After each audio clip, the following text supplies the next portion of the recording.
Hello, I'm Ronnie Eldridge. Welcome to Eldridge and Company.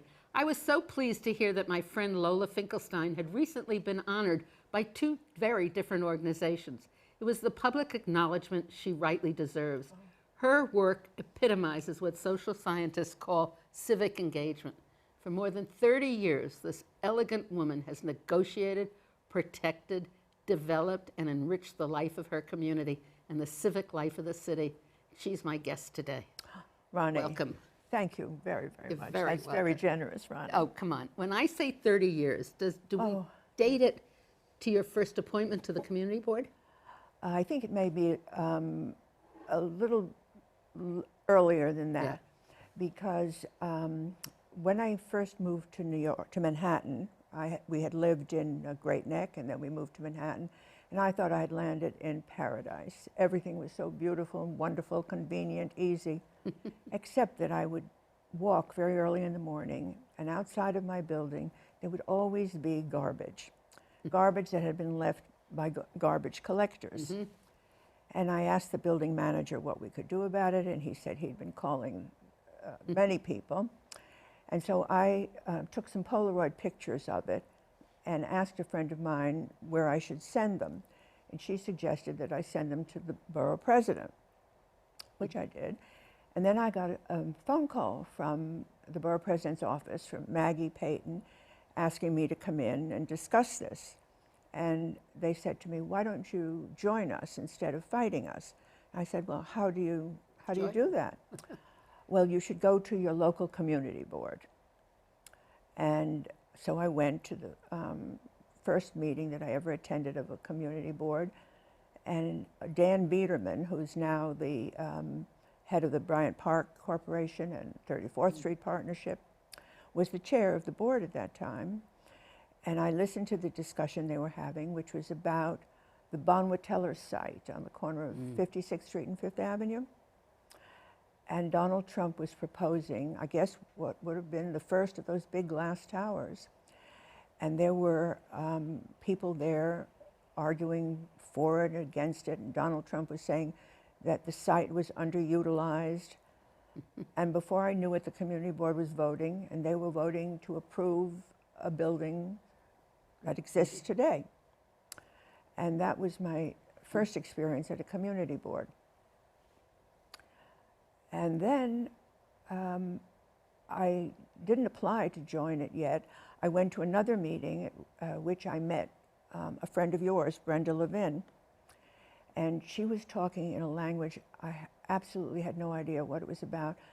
FAR, ULERP, SECRA, C1, C2, inclusionary. And when I came home that night, I called her and I said, could you tell me what all those things mean? And she did. She explained them to me. And she also told me that I should go to my local community board. And that's how I got involved. You didn't know you were going to graduate school. No, I didn't. I always thought I should have studied zoning 101 rather than English literature. Right, but you did study. You got advanced placement in zoning. I'm still not really an expert on the finest points of zoning. It is a very complicated. Yeah, it is. And then, I mean, that knowledge then ended. It didn't end, but I mean, your last big project was as the chair of this special task force that, what, 6 community boards put together? Five, yes.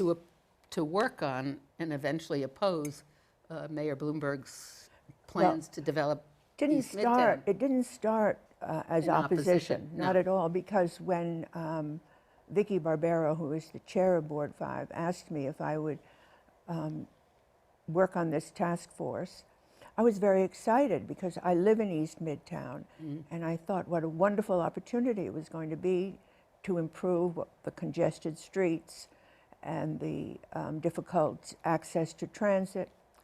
And I thought it was an opportunity.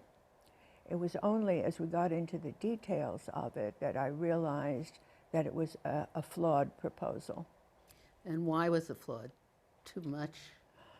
Well, it started off with a false assumption. And the assumption was that unless New York City, unless East Midtown made it easier for developers to build so-called iconic skyscrapers, we would lose out in the world financial markets, and that Singapore and Dubai and London and Shanghai would outpace Manhattan. Isn't it amazing at the lack of common sense that people who want to do something sometimes display? Yeah, It just amazes me at what they say. the basic flaw of the whole proposal was that it was built on a false premise. Yeah, and so 30 years, the community board, and this community district, what, goes from 59th to 14th Street? Yes, It's right the center. the center from 8th Avenue to Lexington Avenue. So And there are 12 community boards in Manhattan. Yeah, but this one is just the center of the Yes, island south of Central Park. right. And We've had some of the most important developments. The whole Times Square revitalization, and it's been a huge change, actually. Yeah. What's the change in the Well, 30? now we have a little more residential development That's than we had interesting. previously. And where is that? In the 20s, Oh, right.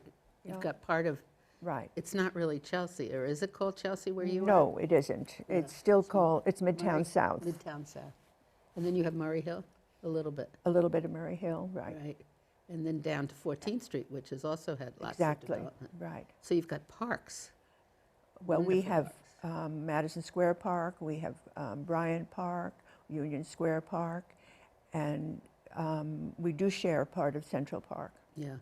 Then Central Park has recently been in the news, or the zoning in Central Park, with the shadows that are going to be created by the tall buildings that are built on 57th Street. I know, doesn't it remind you of when the Columbus Circle site, Absolutely, absolutely. when people came out with their umbrellas? Right, absolutely, that big rally in Central right. Park, the band shop. Right. But you, early on, had wanted to rezone, didn't you, on Central Park South?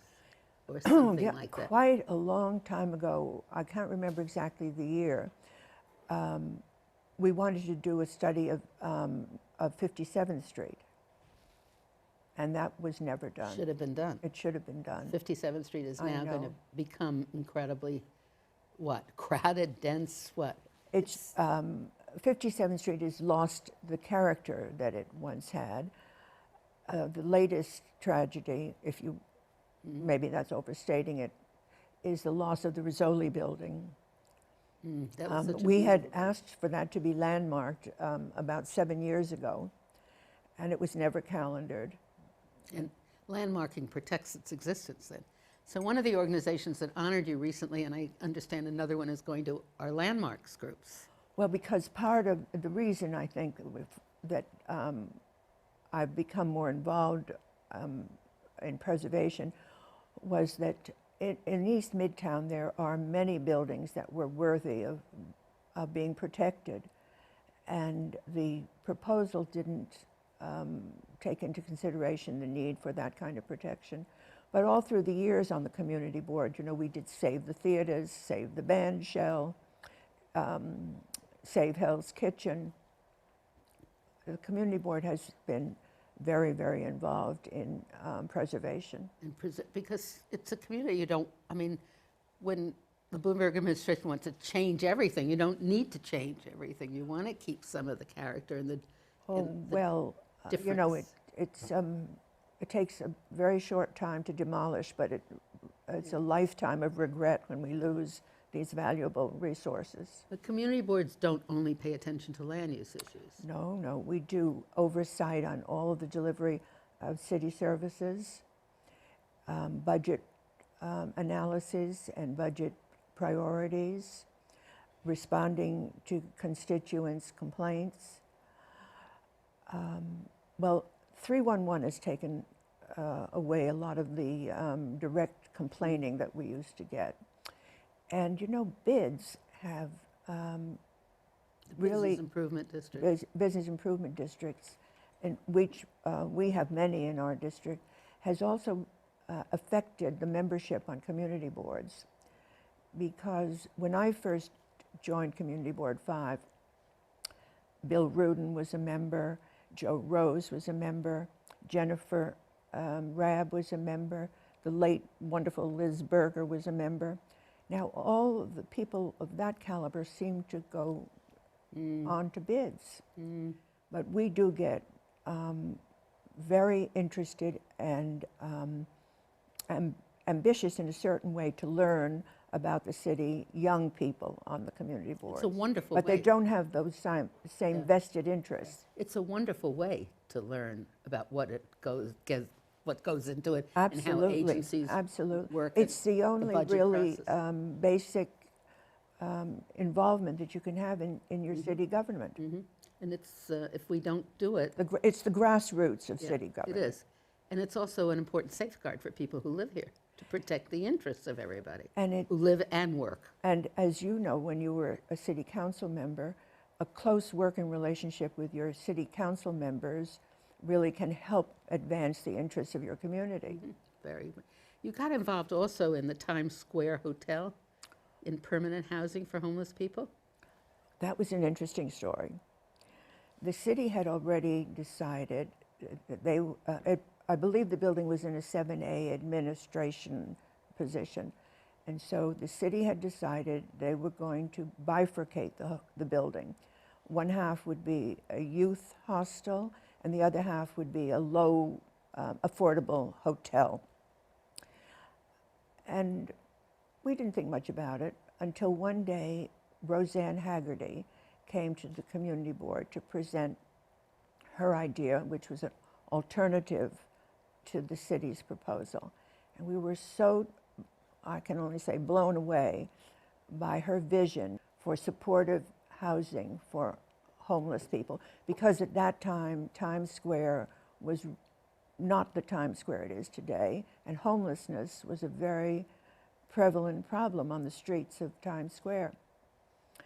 And so with the help of Jerry Schoenfeld and Lee Silver and From the theaters. stakeholders in the theater district. In the district and the community, yeah. And we knocked on every door in the city government and convinced them to change their mind. And Times Square Hotel has been a model for supportive housing and a big contributor to the improvement of Times Square. The other institution that recognized your contribution through the Bellevue Association was Bellevue Hospital. Oh, And I know you're very involved there. How did that happen? also through the community board. One day, Ruth Messenger, who was the borough president at the time, came to Community Board 5, and among her remarks, she said she would like a representative from every community board to the public hospital in its catchment area, and that our hospital would be Bellevue, and asked for volunteer. Nobody volunteered. So the chair of the board came and stood behind me and whispered, "Just raise your hand. You don't have to go, but we don't want to seem so elitist. Just raise your hand." Raised my hand, but being the person I am, I did go to Bellevue. And within a very short time, I caught an incurable disease called Bellevue fever. Because anybody who has the opportunity to see the workings of Bellevue Hospital has to be inspired and impressed and want to do everything you can to make it better. It has some of the most devoted and accomplished doctors in the world. Dr. Louis Goldfrank, who's the head of the emergency department, is a world-renowned emergency doctor specialist.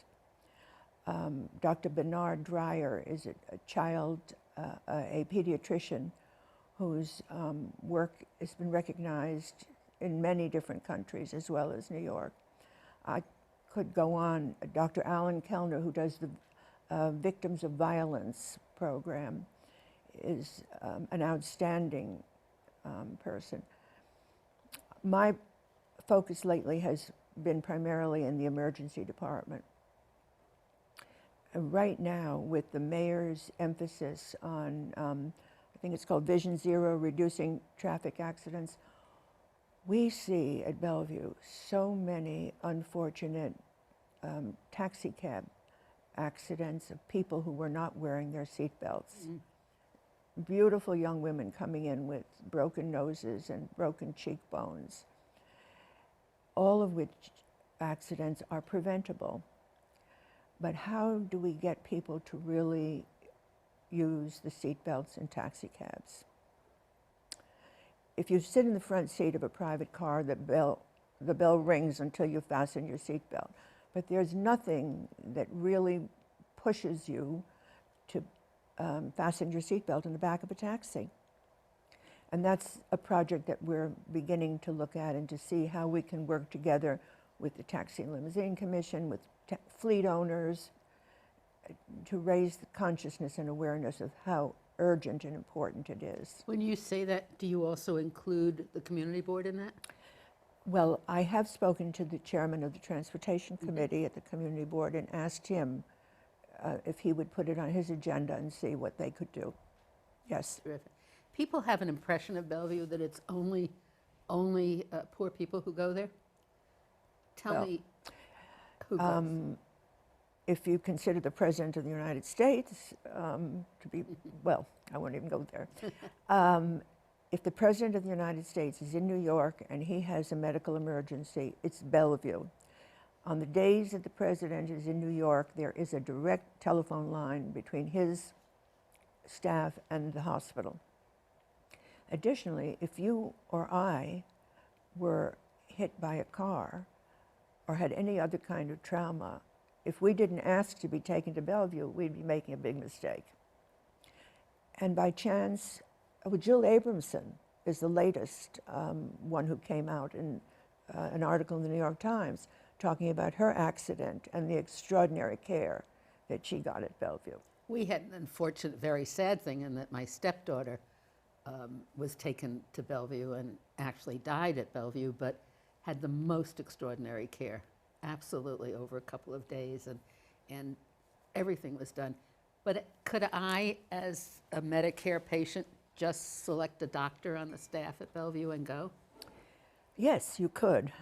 The doctors who serve at Bellevue are many of whom, most of whom, are also on the staff of NYU. But that's an interesting question, Ronnie, and I don't know how it works. I know that one of my friends uses a dermatologist who's at Bellevue. It's interesting, yeah. But I don't know too much about that. Right.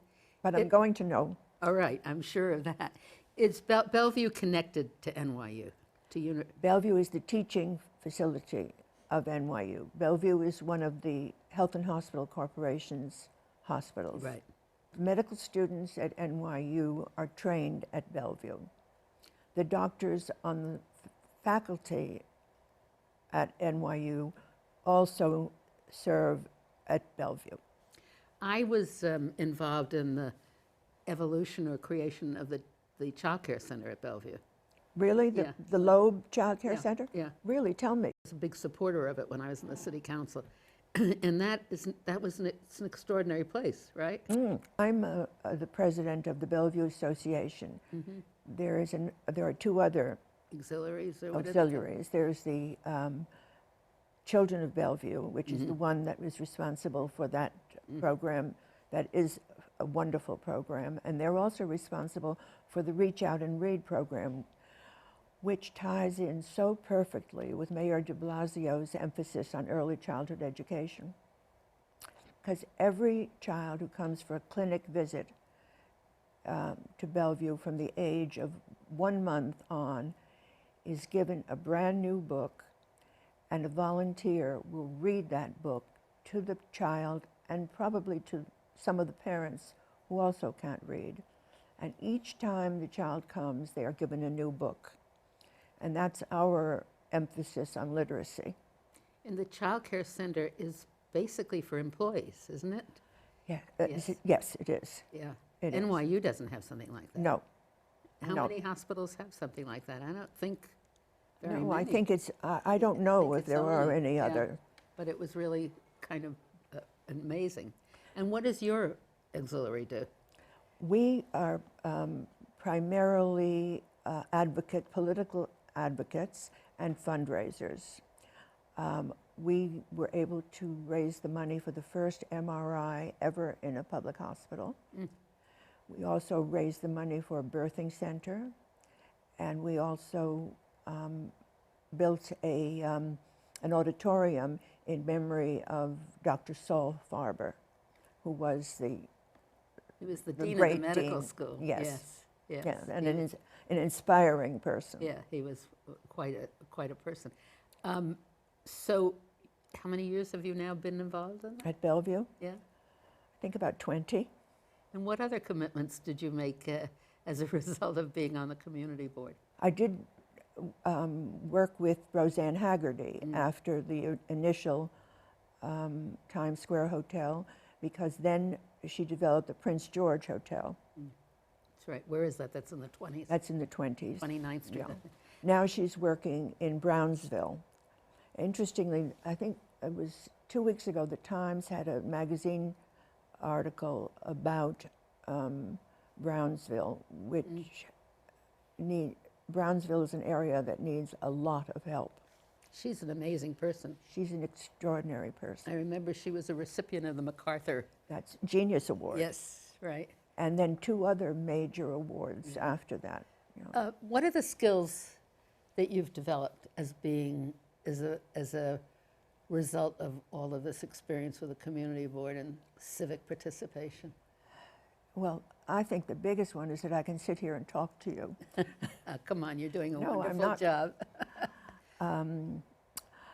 I think that the East Midtown rezoning experience taught me, you know, the motto of Brooklyn is, it's in Old Dutch, but it's in strength, in unity there's strength. And so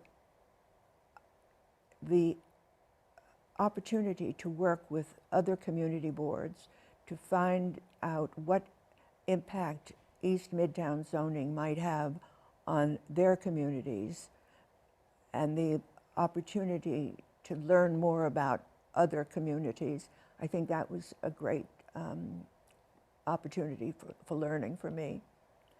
But I'm not sure I understand the question, Ronnie. Well, did you understand before, well, you must have had an instinct of how do you get something done, because you sent these photographs to the borough president. But now you see the problem, you can come up with a solution, and then how do you take that to see that it actually happens? I mean, it's like lobbying, pressuring, it's community pressure, right? It's getting as many people as possible to understand what the problem is. I think that's an essential. That's the first part Right. of it. And the second part is to find out who are the people who might influence the outcome, and to try to have dialogue with them to understand their point of view, and to try to convert them just to understanding that there is another point of view. And then I think it's being lucky in having co-partners along the way who are able, gifted, and generous with their time, who each one brings a different expertise, and putting it all together is what creates an effective team. Does it make you feel different about your place in your community or in the city, that you really can help make this place work for the benefit of the people who live here? I don't know I don't know about that. It makes me feel a more part of the process. I'm not always sure how effective I can be, or the community can be. We're very hopeful now with the new administration, and that seems to be open to community participation at early stages of development ideas, that there will be a role for the community. And you strongly advise people to learn where their community board is? I really do. I do. Because, as I said, it is grassroots participation. And the better, the stronger your community board is, the more likely that the area in which you live or work will be a better place. And you can go and look online for your borough and then the community boards, and you'll see what community board you're in. Everything is online. It's incredible. You know, I told you about Brenda and the foreign language of FAR and Euler. Now you can go on the internet. And you get the definition. And every definition is there. There's a glossary of every word. Well, we've come to the end. This hasn't been so torturous, has it? No, it hasn't, Ronnie. Thank you for making it easier for me. Oh, thank you so much, Lola, and thank you for being the wonderful citizen of the city that you are. Oh, that's very nice. Thank you.